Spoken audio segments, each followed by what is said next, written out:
Homage to Buddha Shakyamuni, homage to Manjushri, homage to all the lineage masters. Profound and subtle Dharma is rarely encountered in eons. Now we can follow it. May we realize the Tathagata's meaning. To liberate all sentient beings, please generate unsurpassed bodhicitta. In our previous sessions, we discussed the topic of empowerment in secret mantra. I've already provided you with an introductory overview of this topic.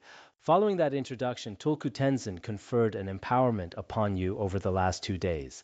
I heard that he also provided a very detailed explanation during the empowerment. After hearing his explanation, I believe many of you should now have a much better grasp of it. You should understand not only the theoretical meaning of what empowerment in secret mantra truly is, but even more importantly, you should have gained a deeper understanding of empowerment through your actual practice. At the same time, it is truly essential for everyone to receive such an empowerment, because receiving empowerment is a necessary prerequisite for practicing any of the secret mantra teachings. In our tradition, one doesn't have the permission to even look at the Dharma texts without the empowerment, let alone engage in practice or propagate these teachings to others. Therefore, it is my sincere hope that all the Dharma friends listening to these secret mantra teachings will take them very seriously. A few days ago, I asked Khenpo Yonzhao to arrange the printing of the overview of the Guhyagarbha Tantra written by Dodrupchen Tenpai Nima. I was told the first volume has been distributed, but the second may not have been yet. I hope the second volume can be distributed as soon as possible. That volume contains teachings on Samaya, and the print shop has likely finished it. The Khenpo I spoke to was indeed the right choice. He personally funded these copies to share them with you. So it seems I had a good sense of who would be willing to support this.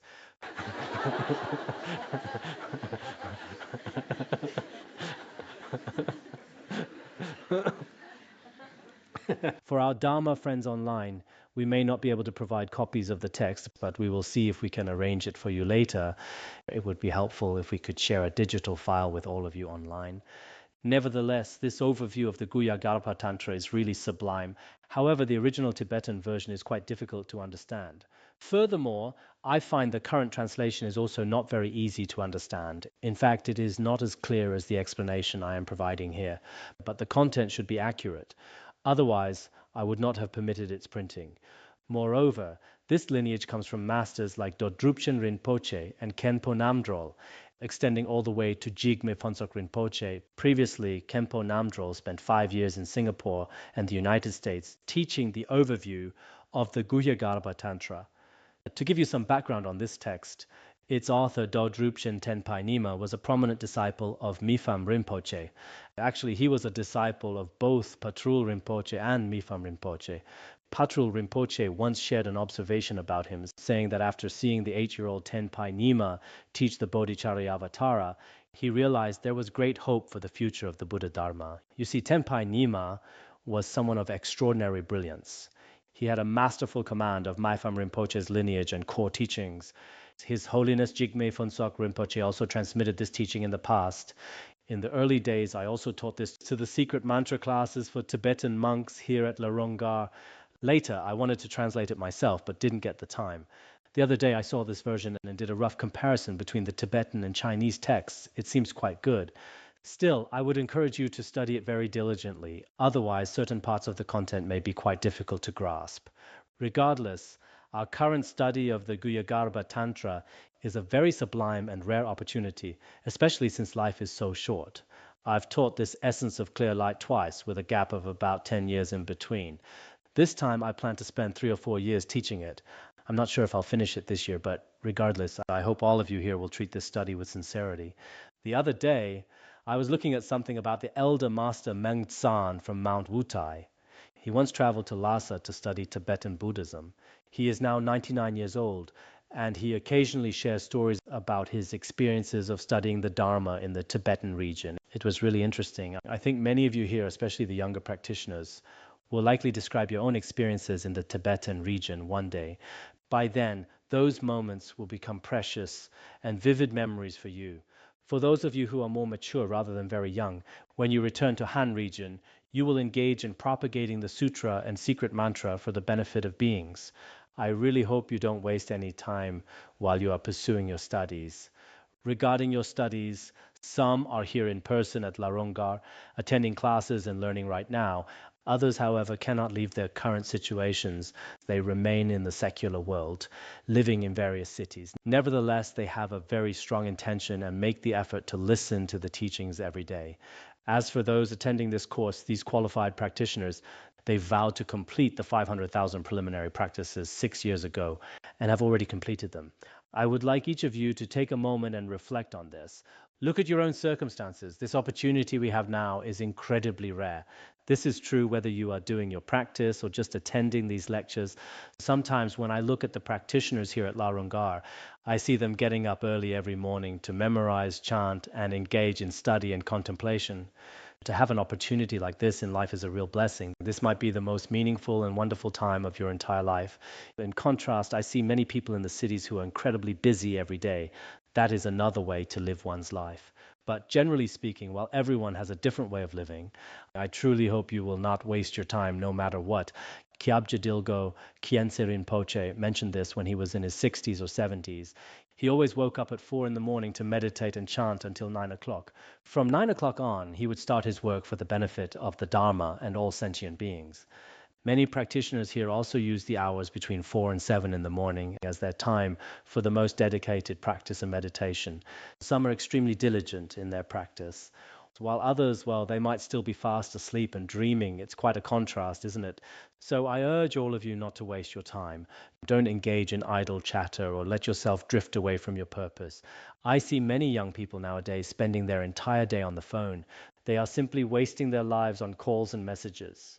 Whether in cars, hospitals, or anywhere else, I observe the same thing. As soon as people have even a brief moment of free time, they immediately pull out their phones and start scrolling. Consequently, their minds have become completely scattered.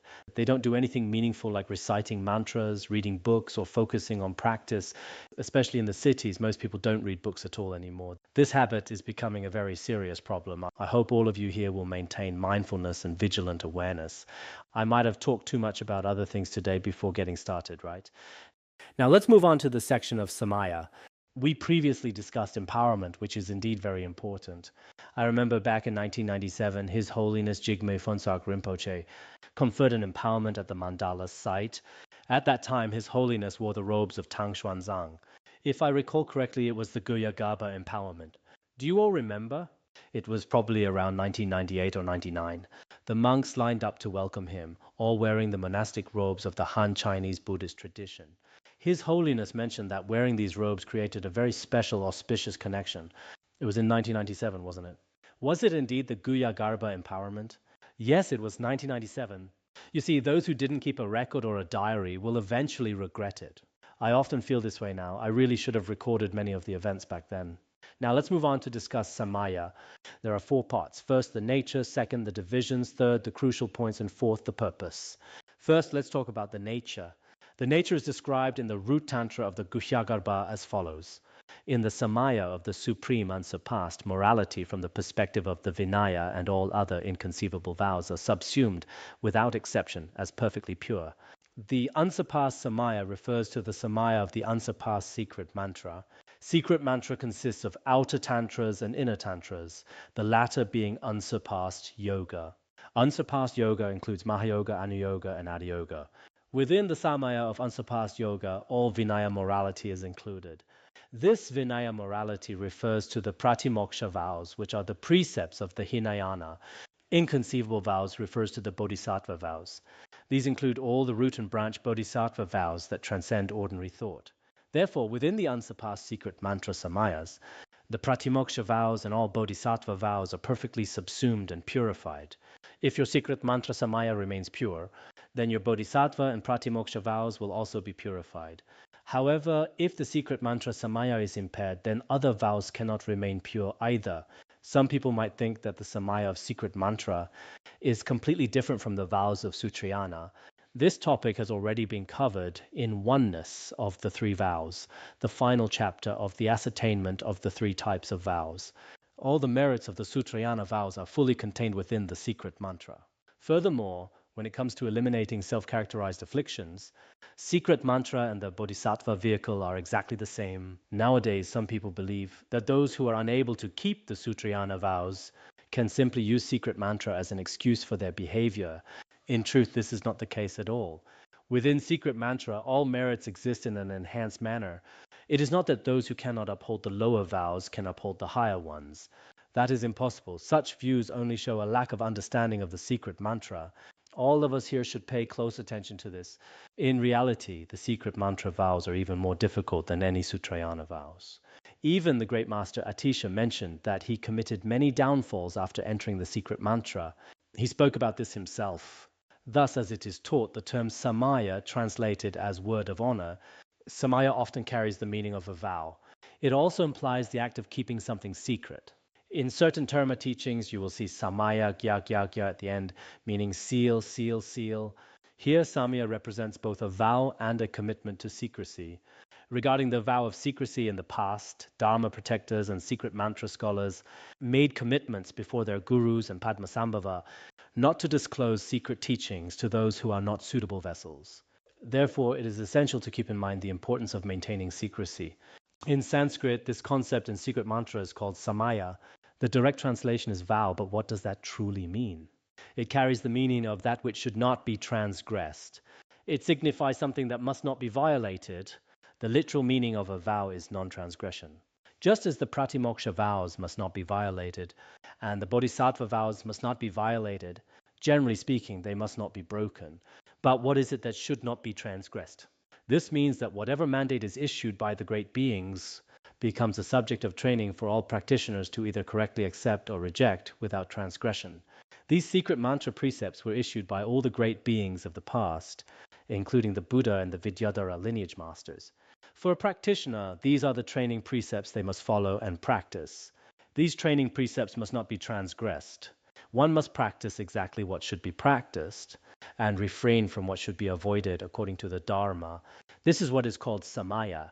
On the surface, it seems these vows were established by the Buddha, Vajrayana, the Bodhisattvas, or the lineage masters. But in reality, for a seeker of liberation, these are the skillful means that allow one to reach the other shore of liberation smoothly. Some people feel that whether it's Sutrayana or secret mantra, precepts are just a form of restriction, a way to bind the human heart. They argue that humans need to be free and unrestrained. This view is quite irrational. This is irrational not just in religion, but in secular matters as well. In the world, any successful group possesses its own constraints and systems. These are its precepts. It is vital for everyone to understand these principles today. The key issue for Buddhists now is that some of our teachings are not being effectively explained in connection with modern secular logic. Because of this, there are many misunderstandings about Buddhism. Even in the secular world, rules established by the wise of the past are followed by those who come after them. What should not be violated remains inviolate, and what needs to be practiced is carried out. Think of a school. When the founder established it, they set forth certain rules and regulations. For example, when His Holiness Jigme Phuntsok Rinpoche founded our academy, this great being established specific conditions for our community. He defined who could live here and what their conduct should be, as well as who could not stay. These are the precepts established for our Buddhist community. You could say this is the Samaya of Larunga. You could say it's a shared vow of our academy. Take Harvard University, for instance.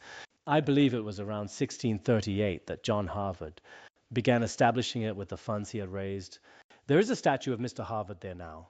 People say that touching his foot will bring wealth. I told them I don't need wealth, I want wisdom. So I touched his foot and prayed wholeheartedly to Manjushri Bodhisattva.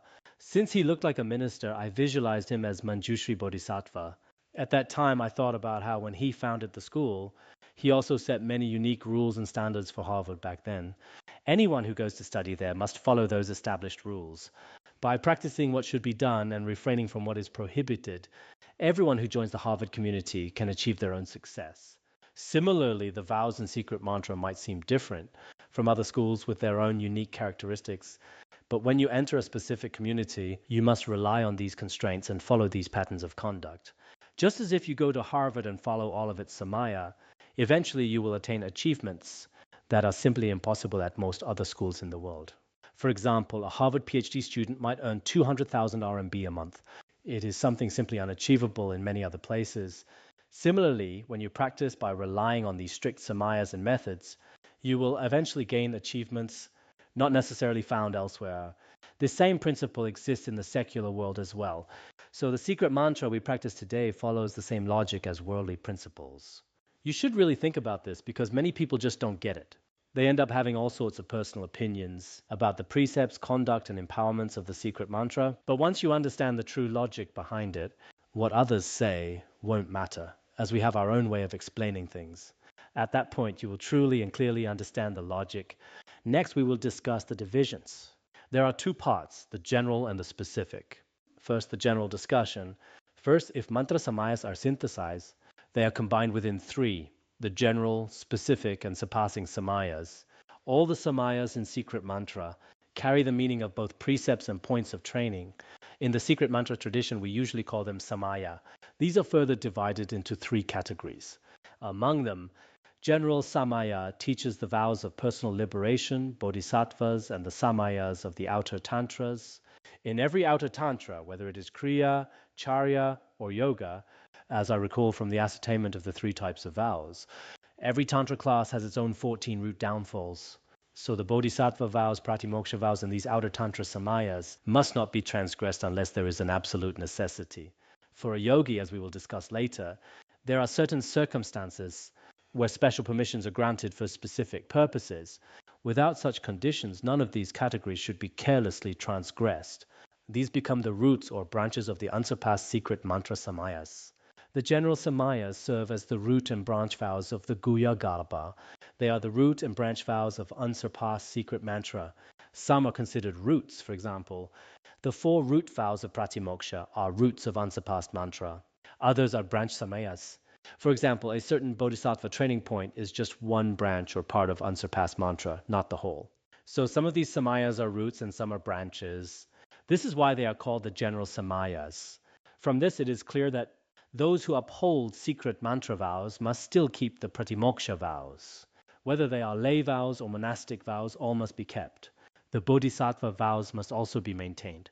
It is not like the shortcut many people try to take today, thinking they only need to study secret mantra. They think they can eat meat or do whatever they want. They assume secret mantra has no precepts while Sutrayana is very strict. Many people have this misconception, but that is not what is taught in the authentic secret mantra. So I hope you all remember these teachings. Specific samaya means the root and branch samayas that are well known and taught within the context of unsurpassed mantra. Generally speaking, unsurpassed secret mantra includes Mahayoga, Anuyoga, and Atiyoga. Within Mahayoga, as we will see later, there are 15 types, 5 root and 10 branch precepts. As for Anuyoga, it mainly categorizes Samayas, starting from the Guru's body, speech, and mind, totaling about 27 types. Those should be detailed in the ascertainment of the 3 types of vows. Atiyoga has ultimate Samayas, like the 4 Samayas of non-action, mentioned in the treasury of the natural state, along with temporary samayas. For instance, the Lama Yangtik has a section called the Ocean of Liberating Stages of Samaya. It focuses entirely on samaya. You should look into it when you have time. My memory is failing me as I get older, so I can only give you a rough idea, right? So what are specific samayas? They are all the root and branch samayas of the unsurpassed secret mantra. That is one explanation. This is the specific view of Mipham Rinpoche's own tradition. Moreover, there is another way to explain it. General Samaya also means that since all vows of personal liberation, bodhicitta, and mantra must be guarded by practitioners in general, they are referred to as general. For example, if a person takes the bodhisattva, pratimoksha, and secret mantra vows all together, then that person possesses the general samayas. These are the samayas he upholds as a whole. And in this context, specific samayas are upheld by yogis according to their personal experience at different levels of mind, integrating their view, conduct, and enlightened activities and so forth. The guarding of a vow is specific to each individual's capacity. Therefore, this also explains the term specific samaya. At this point, depending on the practitioner's level of realization, there are direct differences in their view, conduct, and activities. Because of these differences, the samayas they uphold are also different. For instance, for those who have just entered the secret mantra and don't have a very high view, we speak of conduct such as the youthful shramana conduct. At that stage, their conduct is extremely disciplined and quiet. I think we've already finished discussing conduct, right? Conduct, like a youthful shramana, means not transgressing in the slightest way. Once you reach a certain level, you act like a king holding his throne, where your conduct is very stable and firm. Eventually, there is mad conduct, where you neither accept nor reject anything. There is no choosing what to accept or reject. It is like being in a state of madness. In the Han Buddhist tradition, we see this in figures like Jigong and many others. Every great master has their own unique conduct. Different views lead to different choices in what to adopt or avoid. Some are very cautious and meticulous. Some engage in secret mantra conduct that is truly unique. Conduct varies according to the level of one's view. This is also permitted. These are the specific Samayas. Specific Samayas mean that each person's conduct varies based on their individual view. This is also allowed within the precepts. It is called specific Samaya. It does not mean that everything must be uniform or exactly the same, not necessarily. In secret mantra, there are certain high-level conducts. Once a practitioner eventually reaches the great perfection of unsurpassed mantra, even chanting sutras or practicing meditation could be seen as violating the Samaya. Even visualization is a violation at that higher state of realization. All conduct of body, speech, and mind involves neither performing good deeds nor evil ones, but resting in the state of the Dharma Dhatu. This is a very high realization. However, for those just beginning to practice secret mantra, you must uphold the secret mantra precepts, the pratimoksha vows, and all other vows. You must keep them exactly as taught in the Shravakayana. This is called specific samaya. The Kalachakra Tantra also states, an ordinary person cannot act like a yogi. A yogi cannot act like an accomplished Mahasiddha. A Mahasiddha cannot act like a Buddha. I believe we have cited this somewhere before. This also shows that when views differ, their conduct and activities will also be different. In secret mantra, because people hold different views, it is permitted for them to have different conducts. It is like the leaders in our world today. For example, a county level leader has a certain salary and drives a certain type of car. Then there are ministerial or provincial leaders, their levels are different. If you are a village level official but spend an excessive amount every month, then you have violated the Samaya, so to speak. It is inappropriate. Similarly, within secret mantra, there are different levels. There are different permissions for the Samaya substances used in conduct. Even in the secular world, we don't say that all leaders are the same. Just like in a university, there are instructors, professors, and associate professors. There are many tiers, and everyone's compensation is different. From the perspective of the school, these differing treatments are part of a rational set of rules. Similarly, there are different levels of precepts in secret mantra. Next, there is the unsurpassed Samaya. Unsurpassed Samayas are kept during the time of the great accomplishment practice.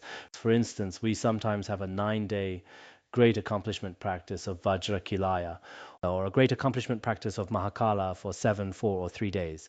Generally, these great accomplishment practices include events like the 15-day Vidyadhara Dharma Assembly. The 7-day Vajrasattva Dharma Assembly is also a typical example. These are what we currently refer to as the great accomplishment practices during our Dharma assemblies. During these times, there are special vows to God in addition to the usual vows. The requirements for each ritual and each practice are different. But generally speaking, there are about 20 types of special samayas in secret mantra. They vary with each ritual. For example, it says in the text, such as the phrase, do not destroy the lion's abdomen and others. On the surface, it sounds like the abdomen of a lion must not be destroyed. But in reality, it means not insulting the guru or disturbing the guru's mind. Each of these has a different hidden meaning. For example, it mentions that the lamplight must not be moved by the wind. On the surface, it seems to mean the physical flame should not flicker. But in truth, it means that during the process of practice, our meditative concentration must not be distracted by external objects. The wish-fulfilling jewel must not be buried in the mud. The diamond must not be given to others. This means during a great accomplishment practice, you are not allowed to perform other activities for others, such as making protection cords or engaging in various activities of pacifying, increasing, magnetizing, or subjugating. During these 7 days of great accomplishment practice, engaging in special external activities is prohibited. This includes things like not getting a haircut at the time. Every ritual in secret mantra has its own unique requirements. These are called unsurpassed samayas. They may seem difficult to understand at first glance, but in fact, each one carries a specific symbolic intent. This is what unsurpassed samayas refers to. The specific discussion is divided into two. First, 5 root samayas. Second, 10 branch samayas. In other tantras, it is taught that there are 14 root downfalls. This is taught in the ascertainment of the 3 types of vows and other tantras. Khenpo Tsultrim Lodra has taught the 14 root tantric precepts before, and so have I. Generally, these 14 root precepts are emphasized in Unsurpassed Secret Mantra and also discussed in other outer tantras. There are also branch precepts, for example, the 8-branch course downfalls and others. Furthermore, there are various levels of Samayas that are taught in the individual tantras, both concisely and extensively. Each tantra has its own unique explanations. For instance, in the Kala Chakra, the Guhya Samaja, and various other tantras, the secret mantra precepts are not always the same. Here they are explained as 5 roots and 10 branches, totaling 15. The Guhya Garbha mentions these 5 root and 10 branch Samayas.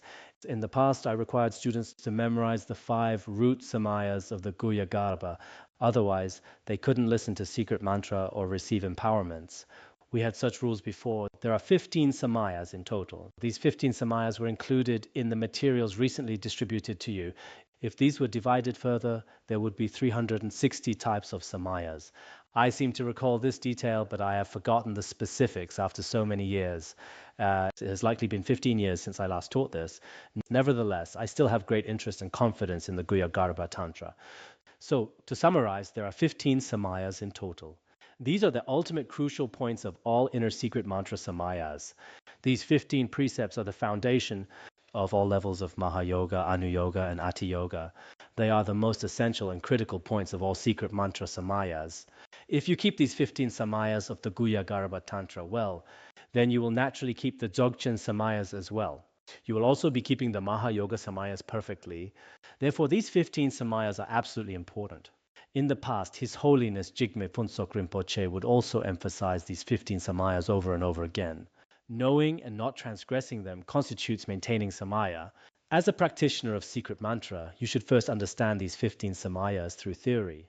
Then you must do your best using mindfulness and awareness to avoid any violations or transgressions.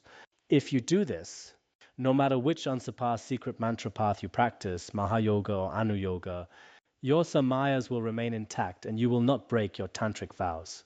Your practice will be truly perfected. That is why it is so important to be informed concerning these crucial points and guard the Samayas accordingly. So we must understand these 15 root and branch Samayas of secret mantra. However, simply knowing them on paper is not enough. You must apply them to your daily life and guard them through your actual conduct. My Pham Rinpoche stressed this repeatedly because it is incredibly important. Nowadays, many people spend all their time getting empowerments from various gurus and tulkus, but once the empowerment is over, they never think about the Samayas. Even the gurus fail to emphasize the Samayas, simply saying, I have given you the empowerment, and from now on you are my disciple. That is just not right. You must guard your Samayas. Furthermore, the guru has a responsibility to explain the Samayas to the students. If the Samayas are not explained, as Jigme Phuntsok Rinpoche often said, it's like giving a sharp knife to a butcher and then walking away. A butcher will only use that knife to kill many sentient beings. Similarly, the negative karmic consequence of giving an empowerment without explaining the Samayas is heavy. That is why I previously asked everyone to seek empowerment properly. Once you have received it, what follows even more crucial. After you receive the empowerment, you need to know exactly how to maintain the secret mantra precepts. Once I explain these Samayas to you in great detail, you should cherish these teachings. Some of you might not get many opportunities like this in your lifetime. For me, I don't give many empowerments or transmissions of secret teachings either. They are indeed quite rare, especially now. I feel that my time for giving long, extensive teachings may be limited. Even if I am still in this world teaching a long course, like the 5 great treatises which spans dozens or hundreds of classes, will likely become rarer and rarer. Modern society as a whole is becoming incredibly busy.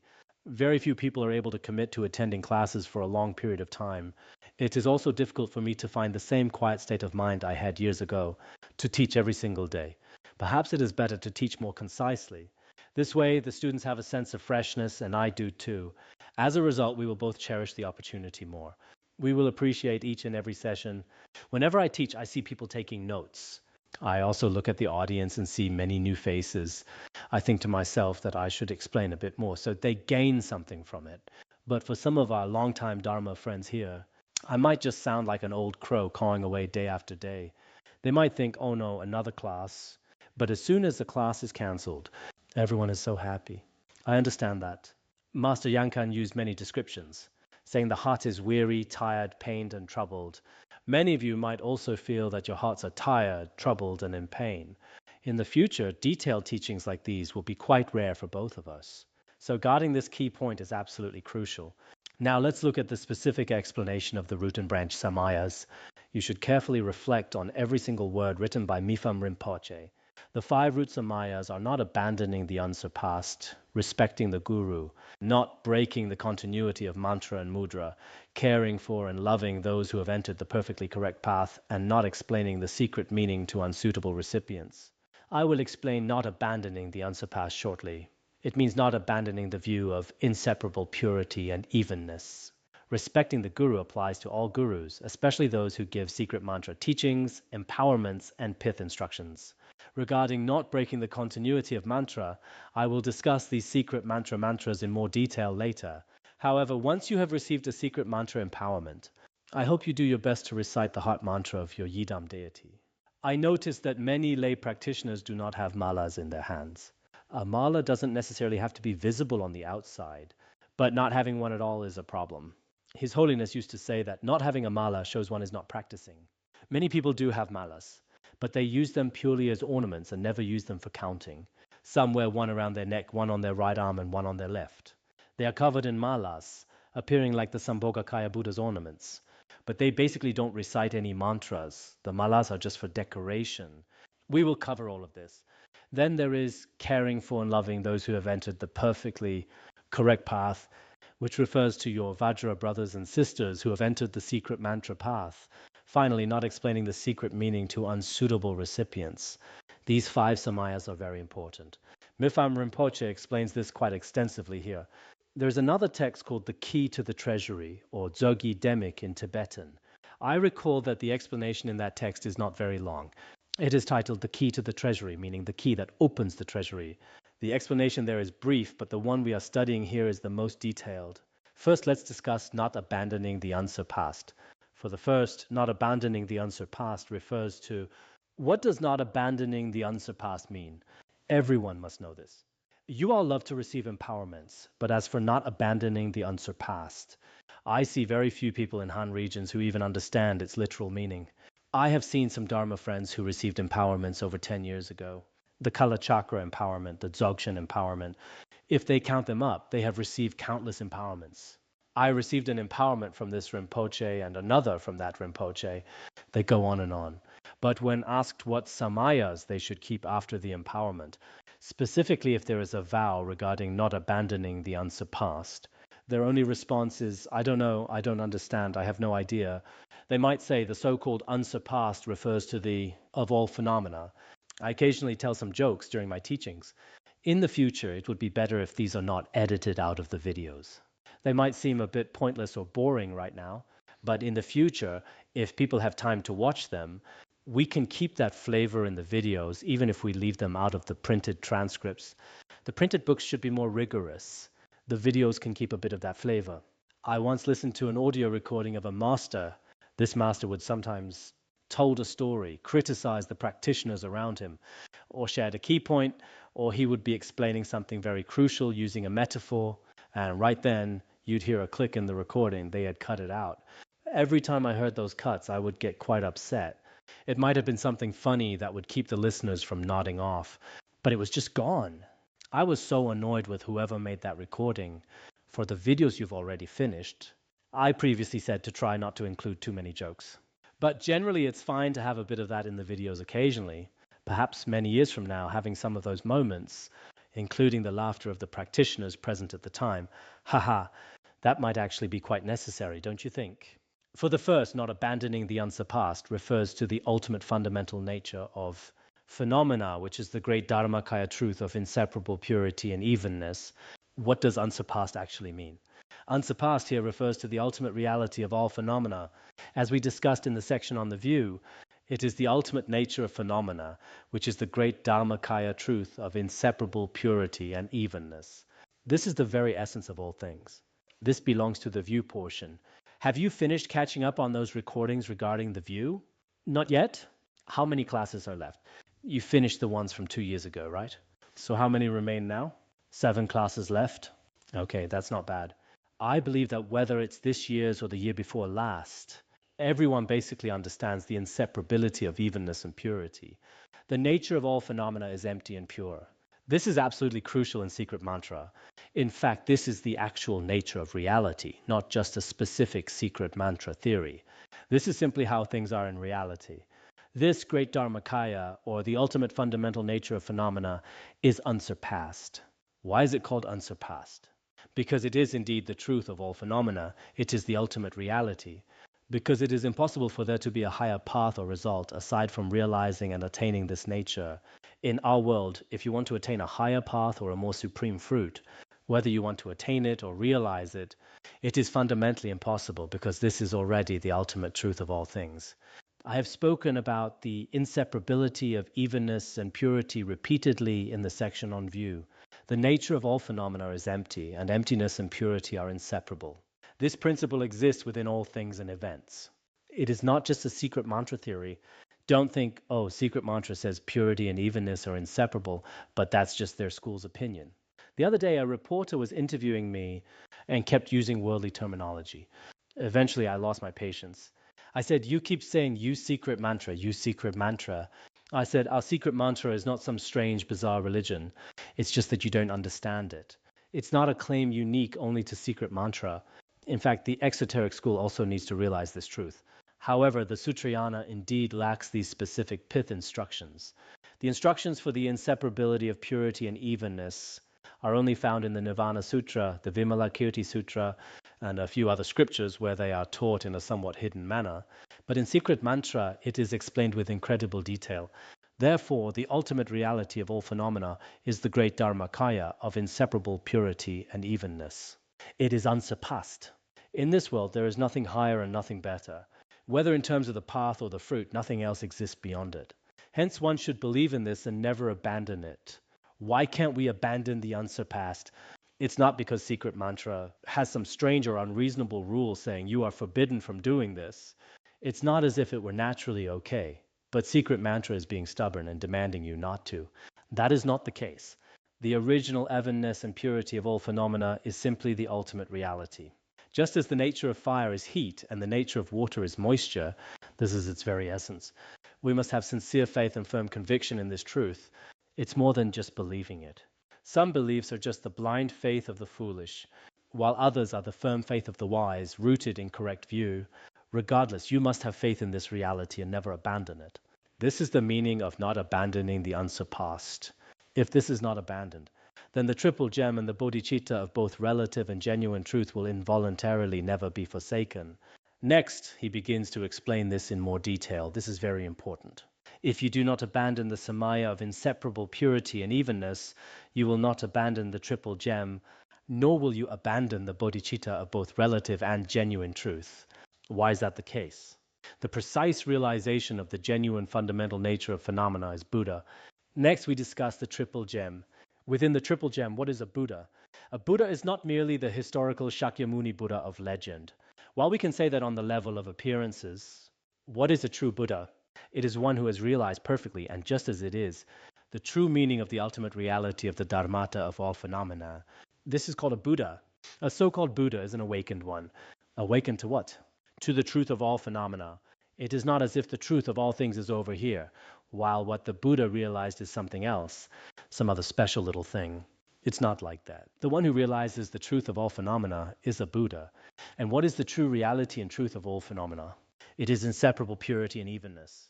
Who realized this inseparable purity and evenness? The Buddha realized it. A Buddha is called one who has realized such a reality. What is the Sangha? Gaining understanding of this is the meaning of Sangha. The Mahayana Sangha, such as Manjushri or Avalokiteshvara, or the Vidyadharas, while Vidyadharas have not yet reached the state of a Buddha, they have realized this essence of inseparable purity and evenness to different degrees. These are called the Sangha. Regarding the Sangha, the Uttara Tantra Shastra also states that, generally speaking, noble bodhisattvas on the bhumis who possess the 8 qualities are called the Sangha. What is the Dharma? If one believes in the unsurpassed and does not abandon this view, it becomes impossible to consider forsaking those who have realized this, namely, the Arya Vidyadharas, the Buddhas, and the Dharma that endures in their enlightened mind streams. A Buddha is an awakened one who is enlightened to the essence of all phenomena. The Sangha refers to those who have recognized this to varying degrees. Then what is the Dharma? It is exactly what we just described. If one does not abandon it and has complete trust in it, then it is impossible for them to abandon the noble beings who have realized this essence. It means they will not abandon the Sangha or the Buddha. Furthermore, they will not abandon the Dharma inherent in the mind streams of the Buddhas and Vidyadharas. What is this inherent Dharma? It is the realizations within their mind streams. This essence of inseparable purity and evenness is called the Dharma. Regarding not abandoning the triple gem through inseparable purity and evenness, there are very profound pith instructions here. Many scholars worldwide who study Tibetan Buddhism believe that our Tibetan Buddhism has great depth. Sometimes, because our study and contemplation is realized through debate and pith instructions, the Dharma we understand is very profound. On the surface, it seems many people today just like excitement and crowds, but there are also quite a few intellectuals who desire a Dharma with depth. They don't want something superficial that only appears witty or entertaining on the surface. They truly want to know something deeper. In that case, what is a Buddha? As explained here, it is one who is awakened to inseparable purity and evenness. What is the Sangha? Those awakened ones who have realized inseparable purity and evenness to different degrees are called the Sangha. What is the Dharma? The inseparable purity and evenness that is complete within their mind streams is the Dharma. This is likely a very good piece of new knowledge for you to learn. In the past, many thought I take refuge in the Buddha. The Dharma and the Sangha meant that the Buddha was just that one figure, Shakyamuni Buddha, holding an alms bowl. What is the Sangha? The Sangha consists of bhikshus, bhikshunis, shramaneras, and shramanerikas. What is the Dharma? The Avatamsaka Sutra, the Nirvana Sutra, and the Tantras, those are the Dharma. This is the triple gem in the general sense. But as for the true triple gem, why do we take refuge in the Buddha? It is because a Buddha is one who has awakened to all phenomena. It's like why people in the world admire scientists, because they have discovered a portion of something. What have they discovered? They have discovered some truths, so people admire them. In reality, if scientists are those who discover or recognize the truth, then the Buddha and the Sangha are also discoverers who reveal and uncover that truth. Next it says, from the perspective of the principle of Dharmata, it also encompasses the triple gem of ground, path, and fruit. From the perspective of the principle of Dharmata, or the natural laws, it refers to not abandoning the unsurpassed, which encompasses the triple gem of the ground, path, and fruit. The view of inseparable purity and evenness we just discussed, not abandoning the unsurpassed, already contains and covers the triple gem of ground, path, and fruit. So what is the triple gem of ground, path, and fruit? How can the triple gem have ground, path, and fruit? There is indeed such a triple gem. First, let's discuss the triple gem of the ground. At the time of the ground, the minds of sentient beings abide as the nature of Buddha, not separate from that like the sun and its rays. The Dharma abides as the speech of the wheel of syllables. This is what we call the Buddha and Dharma of the ground. What are the Buddha and Dharma of the ground? First, the Buddha of the ground. The minds of sentient beings abide as the nature of Buddha. According to the essence of Tathagata Garbha, every sentient being primordially possesses Buddha nature. This Buddha nature exists within the inconceivable essence of perfect enlightenment. This is called Buddha. Then what is the Dharma? This kind of awakening and Buddha nature are never separated. They are naturally complete, just like the sun and its rays are inseparable. Furthermore, the speech of every sentient being abides in the wheel of syllables. Abiding in the wheel of syllables means that every sound a sentient being makes, as explained in the specific section on the wheel of syllables in the Guhyagarbha Tantra, is actually inseparable from the nature of mantras. It is inseparable from the names of Buddhas and Bodhisattvas. Every sound is perfectly pure. It is not the impure speech we imagine it to be. Therefore, the minds of sentient beings abide in the Buddha, and their speech abides in the wheel of syllables, which is inseparable from the Dharma. Thus, this is the Buddha and Dharma of the ground state we just mentioned. Since all sentient beings possess these qualities, they become the field through which merit is accumulated, the Sangha. This establishes the triple gem, because every single sentient being possesses the Dharma and possesses the Buddha. If they possess the Dharma and the Buddha, then these sentient beings become a field through which merit is accumulated. Sentient beings possess great merit. Within their mind streams, there is both Buddha nature and Dharmata nature. In that case, they can become a worthy object of offerings for all. Worthy object of offerings is the meaning of the Sangha. Thus, the triple gem of the ground is present in everyone here.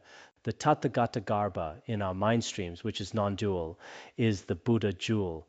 At the stage of the ground, we are all Buddhas. The Tathagata Garbha within the mind stream is never separated from any sentient being for even a moment. Just like the sun and its rays, this is the Dharma. Because sentient beings possess such qualities, when other beings, well, sometimes when people prostrate to me, I actually quite enjoy it. I think they should be allowed to prostrate. Do I not also possess Tathagata Garbha? This kind of thinking is reasonable, right? From the perspective of the ground, I inherently possess the triple jewels. I have Buddha nature, the Dharma jewel, and the Sangha jewel. So if someone prostrates to me, what is unreasonable about that? It should be perfectly fine, right? Next, we discuss the triple gem of the path. What is the triple gem of the path like? It is as follows. In addition, the three doors of practitioners are primordially awakened as the nature of enlightened body, speech, and mind. Our body, speech, and mind are primordially awakened as Buddhas within the purity of the Vajra body, Vajra speech, and Vajra mind. Therefore, our body, speech, and mind are no different from the three Vajras of the Buddha. This is called the Buddha jewel. The paths of generation and completion are the Dharma. When we practice the generation and completion stages, this is the Dharma jewel. If you practice these every day, that is called the Dharma jewel. The practitioner who internalizes these paths are the Sangha. So for someone practicing them, for example, if my body, speech, and mind are the Buddha jewel, and I spend all day practicing the generation and completion stages, that is the Dharma jewel, then as a practitioner, I am the Sangha jewel. This is the triple gem at the time of the path. Next, the triple gem of the fruit. Furthermore, the one who has perfected the path is the Buddha. His teachings are the Dharma, and those who practice are the Sangha. These are the well-known triple gem. What is the commonly recognized triple gem? It's what we usually know. Shakyamuni Buddha attained Buddhahood after 3 great aeons. This is the Buddha jewel. The Buddha turned the wheel of Dharma 3 times. He also spoke the secret mantra later on. These are the Dharma jewel. The Mahayana and Hinayana Sangha who practice these are called the Sangha jewel. This is the commonly recognized triple gem, taught provisionally for sentient beings. Just as the Uttara Tantra Shastra speaks of the provisional and ultimate triple gem, the provisional triple gem is this. But as for the ultimate, once Buddhahood is attained, one possesses the Dharmakaya of the Muni. Ultimately, after attaining Buddhahood, the Dharmakaya, where the 3 kayas are inseparable, is called the Buddha jewel. Because it is the ultimate stage of learning, it is the resultant triple gem. Through the process of perfecting this ultimate stage of learning, the Sangha and Dharma jewels are spontaneously perfect. This is called the resultant triple gem. The resultant triple gem is divided into provisional and ultimate. Provisionally, it's the commonly recognized triple gem in our world of appearances. As for the ultimate, it is, as described in the Uttara Tantra Shastra, unconditioned, spontaneously present, not realized through external conditions, possessing perfect wisdom, compassion, and power. One who achieves the 2 benefits is the Buddha alone. The Buddha jewel actually encompasses all 3 jewels. This is called the ultimate triple gem. In this way, the triple gem at the times of the ground, path, and result has never been differentiated other than being the sole nature of the truth of inseparable purity and evenness. This is the triple gem in the sense of the absolute reality. So the meaning of inseparable purity and evenness discussed here is in fact the most ultimate triple gem. It is here that everything is perfectly equal. Therefore, to uphold the unsurpassed is to uphold everything. If you uphold or understand the view of inseparable purity and evenness, then you have already upheld the triple gem. Concerning how to uphold this, there are 2 ways. First, even if certainty has yet to be realized, according to the scriptures, Samaya can be sustained through devotion. Even if you haven't realized the principle of inseparable purity and evenness at all, and have no direct experience of it yet, you can still rely on the Guhyagarbha Tantra, the oral instructions of the lineage masters, and the various commentaries of past great masters. Ultimately, you think to yourself, according to the perspective of the Guhyagarbha Tantra, the essence of all phenomena must be pure and empty. If this conviction arises, it is called upholding through devotion. To uphold simply means not to abandon this truth. The essence of all phenomena is emptiness and purity. Even if it seems you don't personally understand emptiness and purity, you attend class every day. One moment you're nodding off, and the next you're listening. And finally, after unknowingly listening to so many lectures on the Guhyagarbha Tantra, where every day the teaching is inseparable purity and evenness, inseparable purity and evenness, You see, there are many scriptural proofs in various tantras. Mifam Rinpoche said it, and the Khenpo seems to have said it many times as well, as if it's the most vital point. So you think, it must be true. It absolutely is. You have not realized it yourself, but you have developed your own view. You still believe in this and accept it. This is called upholding through devotion.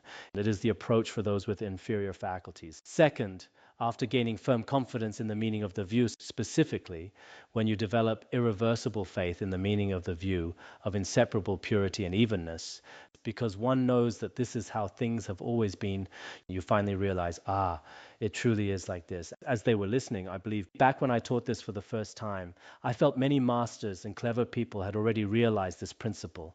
They had personally realized it through their own experience, many of them, though not everyone. Many people realize this principle of inseparable purity and evenness. There's no time to examine everyone one by one this time, but for most, through listening, it should be possible to understand that, it turns out the essence of all phenomena is indeed originally pure and originally empty. At that point, it is known that there is nothing to abandon. Samaya is sustained through certainty. You see, the former was upholding through devotion, and this is upholding through certainty. There is a big difference. Upholding through certainty is irreversible. In the beacon of certainty, the qualities of certainty are constantly praised. When you have certainty, it is not easy to simply give it up. I especially hope that everyone here, particularly regarding the section on the view, will study and listen to it again and again. Though the text is short, it is crucial. Finally, you will become fully convinced that all phenomena are indeed and truly pure and even by nature. Even those currently studying the 5 great treatises and other texts must realize this point. I recently heard that some Tibetan Khenpos in the academy, who have spent years debating and teaching the 5 great treatises every day, now face a challenge when it is time to teach the secret mantra. Some might not know how to teach it, or perhaps they lack interest or are being humble. For whatever reason, they are reluctant to take on Vajrayana students. I don't know the reason. In any case, some have even gone with their own followers to listen to other Khenpos. Originally, every master was required to teach at least one course on secret mantra. Yet I have heard of many cases that many of those who love to debate suddenly disappear from their own teaching thrones, only to reappear as listeners among the 500 or 600 students of a few senior masters. Now, some news reporters, myself included, have been analyzing this issue. So I hope that all of you here, while you may like debate, Abhidharma or Madhyamaka, will not become overly attached to them, even though they are very necessary.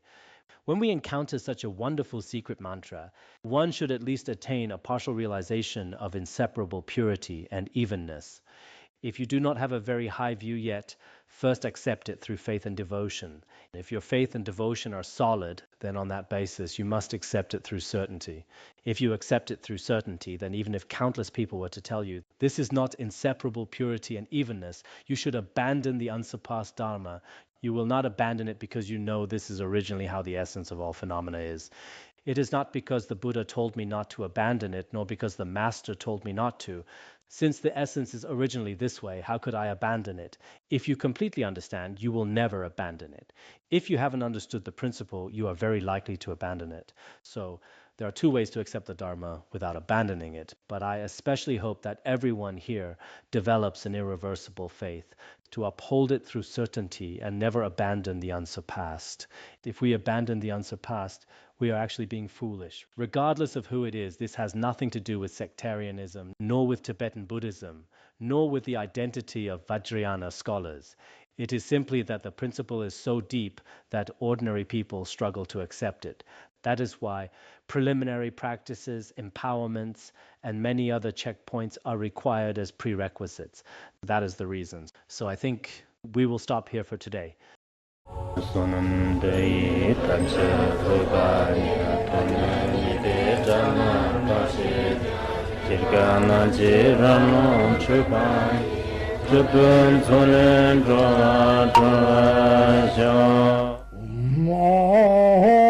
Bandharangara Badma Sadargye Bandharangara Badma Sadargye Bandharangara Badma Sadargye